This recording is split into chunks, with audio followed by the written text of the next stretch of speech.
1952 সালে বুকের তাজা রক্ত দিয়ে যারা রক্ষা করেছিলেন ভাষার অধিকার, দেশের বিভিন্ন স্থানে তাদের নিয়ে হয়েছে জাদুঘর ও সংগ্রহশালা। ভাষা শহীদ আবুল বরকত, ভাষা আন্দোলন ও মুক্তিযুদ্ধের স্মৃতি সামগ্রী নিয়ে ঢাকা বিশ্ববিদ্যালয় এলাকায় প্রতিষ্ঠিত হয়েছে ভাষা শহীদ আবুল বরকত স্মৃতি জাদুঘর ও সংগ্রহশালা। বিস্তারিত ইমরানুজ্জামানের প্রতিবেদনে। পাক জোনাবেশু বাবাজান আমার সালাম গ্রহণ করিবেন, আশা করি খোদার ফজলে ভালো আছেন। কিছুটা পরে আবার লিখছেন, আপনি যে টাকা দিয়াছেন উহাতে হইবে না, কারণ ভর্তি হইতেই প্রায় ৬০-৭০ টাকা লাগিবে। ১৯৪৮ সালের ২ সেপ্টেম্বর ঢাকা বিশ্ববিদ্যালয়ের ছাত্র আবুল বরকতের হাতে লেখা চিঠির অংশবিশেষ। বিভিন্ন সময়ে তার পরিবার, বিশেষ করে তার বাবা মাকে লেখা যে চিঠিগুলো, একেবারে অরিজিনাল চিঠি, এগুলো আমাদের সংগ্রহে রয়েছে।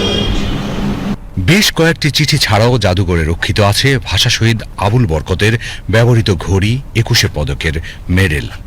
প্রথমত হলো আমাদের এই যে নিচতলায় আপনারা যে সংগ্রহগুলো দেখতে পাচ্ছেন, বিশেষ করে ভাষা আন্দোলনের প্রেক্ষাপটে বিভিন্ন যে গুরুত্বপূর্ণ ইভেন্টগুলো ছিল, সেই ইভেন্টগুলোর এখানে ছবি এখানে আছে। পাশাপাশি পার্টিকুলারলি যদি আবুল বরকতের ব্যবহৃত তার প্রায় 11টি আইটেম, যেটা একেবারে অরিজিনাল, সেগুলো এখানে আছে। বিশেষ করে তার বিশ্ববিদ্যালয়ের তার সার্টিফিকেট, তার মার্কশিট, তার ব্যবহৃত হাতের ঘড়ি, তার বাবা মাকে লেখা বিভিন্ন সময়ের কয়েকটি চিঠি। ১৯৫২ সালের বাংলা ভাষার অধিকার রক্ষার আন্দোলনের শহীদদের নাম নিলে স্মরণে আসে রফিক, শফিক, জব্বার, বরকত সহ আরো অনেক নাম। খোলা থাকে রবিবার থেকে বৃহস্পতিবার ৯:৩০ থেকে স্টার্ট করে এবং ৪:৩০ পর্যন্ত এটা দর্শনার্থীদের জন্য এটা উন্মুক্ত থাকে। একজন প্রদর্শক আছেন, একজন অফিস সহায়ক এবং ৩ জন গার্ড, যারা এখানে সার্বক্ষণিক এই বিষয়গুলো দেখাশোনা করেন। ভাষা শহীদ আবুল বরকতের স্মৃতি রক্ষায় ঢাকা বিশ্ববিদ্যালয়ের সলিমুল্লাহ মুসলিম হল সংলগ্ন পলাশী মোড়ে স্থাপিত হয়েছে ভাষা শহীদ আবুল বরকত স্মৃতি জাদুঘর ও সংগ্রহশালা। ভাষা আন্দোলন ও মুক্তিযুদ্ধের নানা প্রমাণাদি ও একটি লাইব্রেরি আছে এখানে। মূলত ভাষা আন্দোলন এবং মুক্তিযুদ্ধকে কেন্দ্র করে প্রায় সহস্রাধিক বই আছে এবং ভাষা আন্দোলনের উপরে এর চেয়ে সমৃদ্ধ গ্রন্থাগার বাংলাদেশে আর নেই। দেখুন, আমাদের দেশে অনেক মানুষই আছে ভাষা আন্দোলন সম্পর্কে জানে না, ভাষা আন্দোলন এবং মুক্তিযুদ্ধ গুলিয়ে ফেলে।